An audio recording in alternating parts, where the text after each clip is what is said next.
Okay, good morning, good morning. Magandang umaga po mga kapatid sa Panginoon. Yan, so tayo po ay magkakaroon po ng Bible study ngayong umaga. At ito po ay continuation po ng ating study ng Book of John. Okay? So sana po ay nandyan lang po kayo. Good morning po sa inyo, magandang umaga. Ito po ang inyong friend at pastor po ng King James Bible Baptist Church. At tayo po ay magsimula po sa isang panalangin. Let's pray. Our Father in heaven, Lord, marami pong salamat sa biyaya, Panginoon, na kami po, Diyos, ay nagkaroon ng Bible study sa umaga pong ito, Panginoong Diyos, at i-guide niyo po kami, Panginoon, sa mga gagawin po namin. At karunungan po na kailangan po namin, O Diyos, nawang ikaw ay magabay po sa amin. Salamat po, in Jesus' name. Amen. Okay, so ayan, may mga kasama na tayo. Praise the Lord, no? Para sa ating pong mga kapatiran nag-join ng maaga. Amen, amen. Praise the Lord. Ayan. Ayan, kasama po natin sila ngayon. Joining our Bible study. Okay, so nawa po ay matapos natin hanggang sa dulo ang chapter 11. Okay, so study po tayo ng John chapter number 11. Okay, so I will read verse number 1. Simulan ko po sa verse number 1 at up to verse number 16. Ito po yung story of the news of Lazarus' sickness and death. Story of the news of Lazarus' sickness and death. Okay? So now a certain man was sick, named Lazarus of Bethany, the town of Mary and her sister Martha. Ito na yung magkakapatid sa Bethany, no? Lazarus, Mary, Martha. Mga, I think ito yung mga close friend ng ating Panginoon. So verse 2, it was that Mary which anointed the Lord with ointment and wiped his feet with her hair, whose brother Lazarus was sick. Okay? And in verse number 4, when Jesus heard that he said this sickness is not only unto death, but for the glory of God, that the Son of God might be glorified thereby.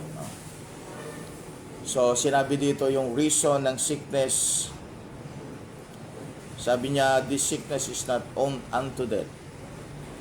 It's not unto death, but for the glory of God, that the Son of God might be glorified thereby. So, pamagitan ng sickness na yan, ang anak ng Diyos ay mag-glorify. Verse 5, now Jesus loved Martha, okay, and her sister and Lazarus. Ang pag-ibig na ito ay hindi po something na relational tungkol po sa mag-asawa o mag-girlfriend, boyfriend. Ito po ay relational para po sa magkakaibigan, no? Verse number 5, now Jesus loved Martha and her sister and Lazarus. When he had heard therefore that he was sick, he abode 2 days still in the same place where he was. So, hindi po kagad umalis si Jesus Christ sa kanyang lugar. He still abode for the next 2 days. Verse number okay, that is you will see the place kung saan po siya ay naroon. Hindi po siya umalis, no? He delayed his coming, no? And by purpose he delayed his coming. Verse number 6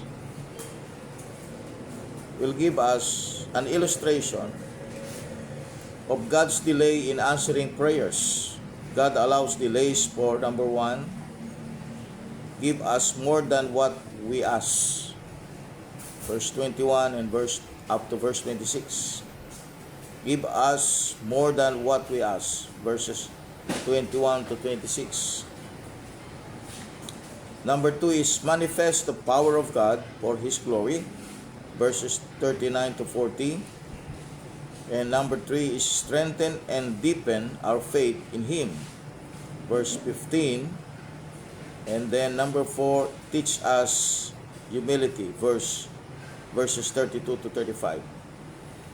Okay, so yun po yung reason of delay. No? May reason pala ang Panginoon kung bakit dinelay niya ang mga bagay na ito. Okay? Alright, so tayo po ay nasa chapter 11, verse number 7. Then after that saith he to his disciples, let us go into Judea again. His disciples say unto him, Master, the Jews of late sought to stone thee, and goest thou thither again? Jesus answered, Are there not 12 hours in the day? If any man walk in the day, he stumbleth not, because he seeth the light of this world. 12 hours in the day. So, ibig sabihin po, Jesus Christ believes that there are 24 hours in day and night circle, no, ng hour. Okay, verse number 10. But if a man walk in the night, he stumbleth because there is no light in him. These things said he, and after that he said unto them, Our friend Lazarus sleepeth, but I go that I may awake him out of sleep. So the word sleep here corresponds to 1 Thessalonians 4:15 and 1 Corinthians 11:30. So yung word na sleep, actually death na yan, no? Pero it is connected to Christian who died. Okay, blessed morning po, Sister Lenny.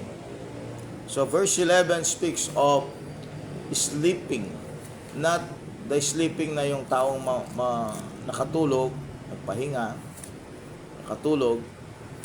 Itong sleepet na ito, this is connected to death that will be awakened. It is connected to 1 Thessalonians 4:15 and 1 Corinthians 11:30. Verse 12, Then said his disciples, Lord, if he sleep, he shall do well. Pero ang totoo, namatay na sila sa krus. Verse 13, Howbeit Jesus spake of his death, but they thought that he had spoken of taking of rest in his sleep. Yun na po yung explanation po doon. Ano?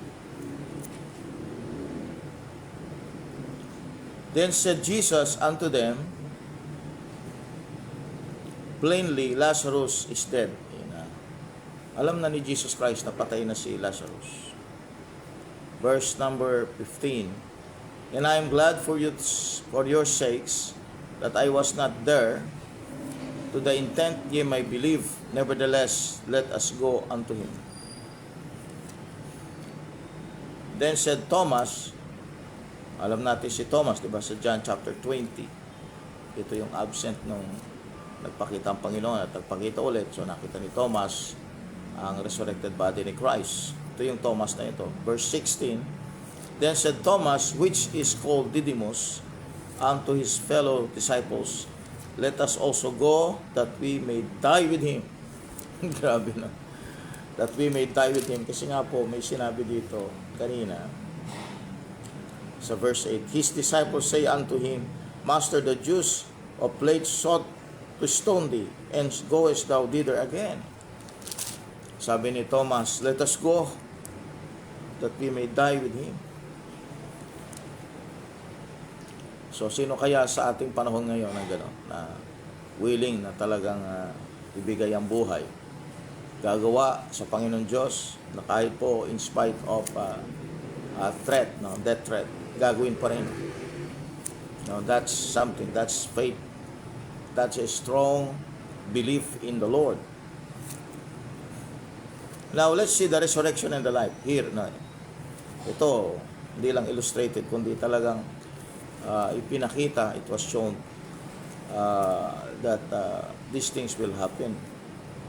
Na kaya ng Panginoon ang magbuhay, no, ng patay.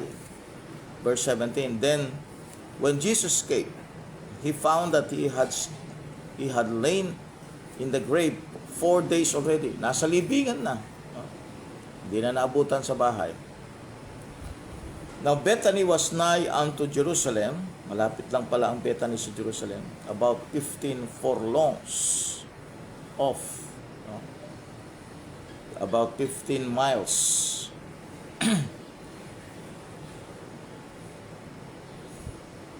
And many of the Jews came to Martha and Mary to comfort them concerning their brother. Verse 20, then Martha, as soon as she heard that Jesus was coming, went and met him. But Martha sat still in the house. But Mary sat still in the house. Then said Martha unto Jesus, Lord, if thou hadst been here, my brother had not died.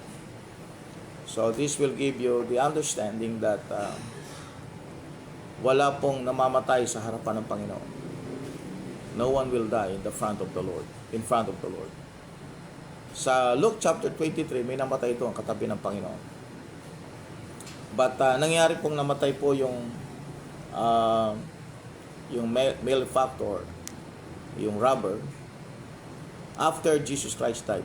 So wala pong mamamatay sa harap ng Panginoon. Kaya nga sabi ni Martha kay Jesus, Lord, if thou hadst been here, my brother had not died. So naniwala siya na hindi mamamatay si Lazarus kung nandoon ang Panginoon. Verse 22. But I know that even now, whatsoever thou wilt ask of God, God will give it thee. Verse 23, Jesus said unto her, thy brother shall rise again. Okay, so binigyan po siya ng assurance na mabubuhay si Lazarus. And this is actually what will happen, no? Sa rapture. Now Martha said unto him, I know that he shall rise again in the resurrection of the last day. So connected po dyan sa John chapter 5 verse 25 to 29. Yung resurrection in the last day. Okay? So blessed morning po kay Sister Maureen Alba. Jesus said unto her, this brother shall rise again. Thy brother shall rise again. Martha said unto him, I know that he shall rise again in the resurrection at the last day. Jesus said unto her, I am the resurrection and the life. He that believeth in me, though he were dead, yet shall he live. So ito yung promise ng Diyos sa atin bilang mga believer. No? Verse number 25 to 26 are a reference to the rapture of the body of Christ. They give the exact order of the resurrection and rapture found in 1 Thessalonians 4, verse 16 to 17. And 1 Corinthians 15, verse 52 to 54. Jesus is stating the fact that there can be a resurrection from the dead before the dead comes up at the last day. Verse 24. All Orthodox Jews believe in the resurrection of the dead. Acts 23, verse 6. But none of them believed there could be a resurrection from the dead. Mark chapter 9, verse 10, Acts 4, verse 2. So iba yung resurrection of the dead sa resurrection from the dead. Resurrection of the dead, that will be the last resurrection. But the resurrection from the dead, it is a resurrection of the rapture of the saints. Resurrection from the dead. Okay, tuloy po natin. And whosoever believeth and believeth in me shall never die. Believest thou this? She saith unto him, Yea, Lord, I believe that thou art the Christ, the Son of the living God, the Son of God, which should come into the world. So dito, maliwanag na they know that Jesus Christ is the Christ, the Son of God. Yung Christ, that's the Messiah, yung Son of God, they believe that Jesus Christ is God also. No? So naniniwala sila na si Kristo ay Diyos because they believe that He is the Son of God and He is also the Messiah of Israel. Verse 28, And when she had so said, she went her way, and called Mary her sister secretly, saying, The Master is come, and calleth for thee. Let's see in verse 29 up to verse 42, the prayer of Jesus at Lazarus' tomb. Verse 29, As soon as she heard that, she arose quickly, and came unto him. Now Jesus was not yet come into the town, but was in that place where Martha met him.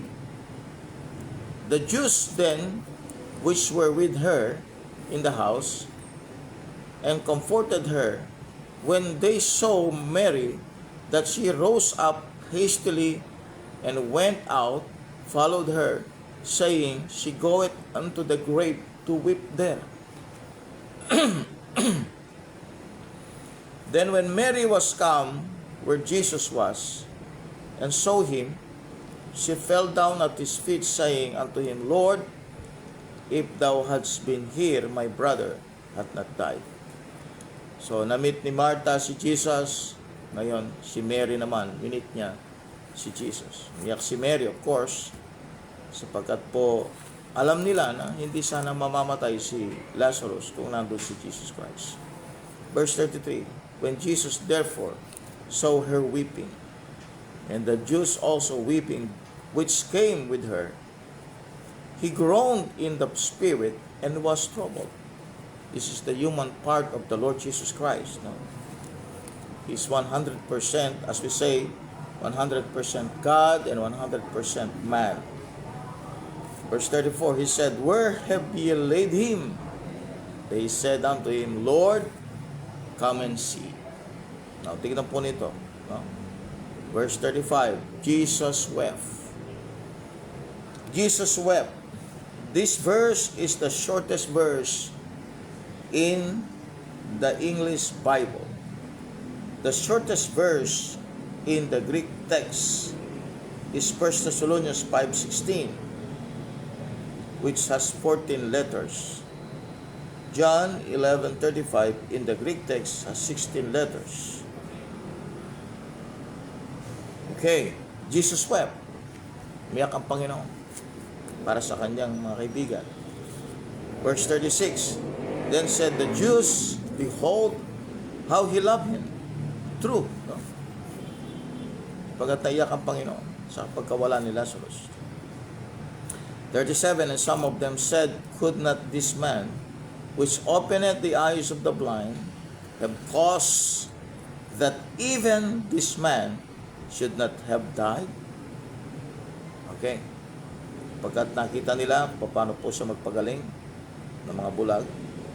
Verse 38, Jesus therefore said, groaning in himself, cometh to the grave. It was a cave. So yung grave daw ay isang cave, and a stone laid upon it. So the grave is a cave, at ang stone ay naka-cover sa cave. Yun ang pinakalibingan ng panahon na yun. Verse 39, Jesus said, Take ye away the stone, Martha, and sister of him that was dead. The sister of him that was dead said unto him, Lord, by this time he stinketh, for he hath been dead 4 days. It seems walang embalming fluid, no? Walang balsamo nung panahon na yon na nilagay nila si Lazarus sa libingan. Because sabi ni Martha, 4 days na siya. So, mabaho na siya niyan. Verse 40, Jesus said unto her, said I not unto thee, that if thou wouldest believe, thou shouldest see the glory of God. No? So, this is the purpose of the delay. Binanggit natin kanina sa chapter 11, verse 6. To see the glory of God. Verse 41, then they took away the stone from the place where the dead was laid. And Jesus lifted up his eyes and said, Father, I thank thee that thou hast heard me. And I knew that thou hearest me always, but because of the people which stand by, I said it, that they may believe that thou hast sent me. So one of the purpose, of course, of this miracle is for the people to believe Christ, that He is the Messiah. To believe Jesus Christ as the Messiah. Verse number 43 to 44. Okay, this is something very dramatic, no? Pagkat 4 days na po, namatay, and they are already crying for Lazarus. They are being comforted by their friends. Jesus Christ went there late for 4 days. But in verse 43, and when he thus had spoken, he cried with a loud voice, Lazarus, come forth. Note the irony of history. Okay?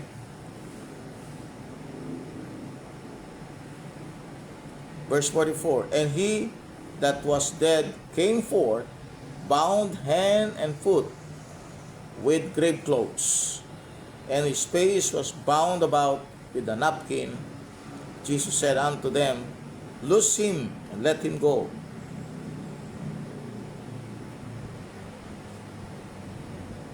Then many of the Jews which came to Mary and had seen the things which Jesus did believed on him. So they believed Jesus Christ here as Christ and the Son of God. Verse 46 to 48. The pious hypocrisy of all church-state religions. Verse 46, but some of them went their ways to the Pharisees and told them which things Jesus had done. 47, then gathered the chief priests and the Pharisees a council and said, ito na yung council. Pag nag-appear ang word na council sa Bible, you watch out. They're going to be the group of people who will attack the word of God. What do we? For this man doeth many miracles. If we let him thus alone, all men will believe on him. And the Romans shall come and take away both our place and nation. Note the irony of history. The Jews killed Jesus to keep the Romans from coming and taking away their place and their nation. But when they killed him, that is exactly what happened. AD 70. They ceased to be a nation until 1948, where they had adopted Caesar, a Roman, as their king, John 19:15. So nawala sa nation Israel ang pagiging nation nila. So they killed Jesus Christ to keep the Romans from coming and taking away their place. Pero nangyari, the nation was destroyed, no? Because they accepted Caesar rather than the true king. Verse number 49. And one of them, named Caiaphas, being the high priest that same year, said unto them, ye know nothing at all. Verse 50. Nor consider that it is expedient for us that one man should die for the people, and that the whole nation perish not. And this spake he not of himself, but being high priest that year, he prophesied that Jesus should die for that nation. Notice that the Holy Spirit can prophesy accurately through an unsaved man who goes to hell when he dies. The outstanding case is the Spirit-filled fundamentalist who spoke the literal words of God. Numbers 22 verse 12. He wound up in outer darkness in 2 Peter 2 verse 15, Jude 11, Revelation 2:14. So hindi ibig sabihin, kapatid, unsaved ka ay hindi ka pwedeng daanan, no, ng prophecy. So ito nangyari na. Ay fundamentalist who spoke the literal words of God. Okay. Verse 52. And not for that nation only, but that also he should gather together in one the children of God that were scattered abroad.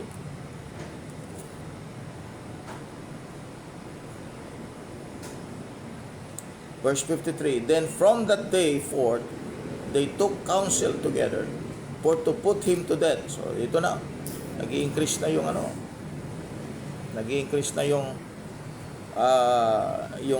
galit, no, ng mga tao, at yung fear, of course, na maraming maniniwala kay Jesus Christ. Nagalit na yung mga Pharisees, nagalit na yung mga rejectors ni Jesus Christ, because they're trying to stop him to influence the majority of the people. Verse 55, and the Jews' Passover was nigh at hand, and many went out of the country up to Jerusalem before the Passover to purify themselves. Verse 54 muna po. Therefore, Jesus therefore walked no more openly among the Jews, but went thence unto a country called Ephraim, country near to the wilderness, into a city called Ephraim, and there continued with his disciples. And the Jews' Passover was nigh at hand, and many went out of the country up to Jerusalem before the Passover to purify themselves. Then sought they for Jesus, and spake among themselves as they stood in the temple, what think ye that he will not come to the feast? Kasi Jew si Kristo, no? And he's going to have a practice of the Passover. Now both the chief priests and the Pharisees had given a commandment that if any man knew where he were, he should shew it, that they might take him. Kaya nag-increase na talaga yung desire nila na patayin ng Panginoon, kunin ng Panginoon. So yung pong purifying dito po sa verse 55 can be seen in 2 Chronicles 30 verse 17, Numbers 9:13. Okay, so nakita po natin itong pagbubuhay ng Panginoong Jesucristo kay Lazarus, which relates to the rapture, no? So ito ay pagpapakita that Jesus Christ can revive a dead person, can bring life to a dead person. So ang hope natin, mga kapatid, malaki, no? Bakit? Sapagkat napatunayan ng Panginoon kay Lazarus. So Lazarus now is a picture of the rapture. So tayo po ay dadaan, no, sa possibility ng kamatayan. Pero hindi po dapat tayo matakot, sapagkat meron tayong pinaniniwalaan na makapangyarihang Diyos, na kahit po dumating sa atin ang kamatayan, ay kaya niya na tayo buhayin. At ito po ay mangyayari sa lahat ng mananampalataya sa pagdating ng rapture, the second coming of Christ. Okay? So yung secret coming, Christ will come for His saints to raise them from the dead. Okay? So, Jesus Christ is called the resurrection and the life. No? Kaya, to whom we trusted, kanino ba talaga tayo nagtiwala? Tiwala tayo sa Diyos na makapangyarihan, na kaya niyang buhayin kahit po yung mga patay. Yun po yung kapangyarihan ng Diyos natin paniniwalaan. Kaya nga, tayo po ay nasa side ng assurance. We have the great assurance that because of our belief in Christ, someday, though we will be dead, we will rise again. Okay po, so good morning po. Magandang umaga po sa inyong lahat. At yan po ang ating Bible study, chapter 11 ng Book of John. Tayo po ay manalangin, dakilang Diyos. Maraming salamat po, Ama, sa mga kasama po namin ngayon, sa lahat po ng mga manunod pa, magre-review, mag-study po sa chapter 11 ng Book of John. Bless you po ang bawat isa sa amin sa maghapong ito. In Jesus' name. Amen. Okay, so God bless po sa lahat. Kay Sister Lenny, kay Sister Maureen Alba, and the rest of the people, no, nakasama natin ngayon. Okay? At check natin po yung mga comment natin. Okay, so chapter 11 po tayo. Live po tayo ngayon. At praise the Lord, no? For the continuity of our discussion. At tuloy-tuloy po natin ang chapter 11 ng Book of John. Okay, so Pastor Eric Jose Grupo, yan kasama natin ngayon. Nag-comment po siya. Amen. God bless po at magandang araw po sa inyong lahat. To God be the glory.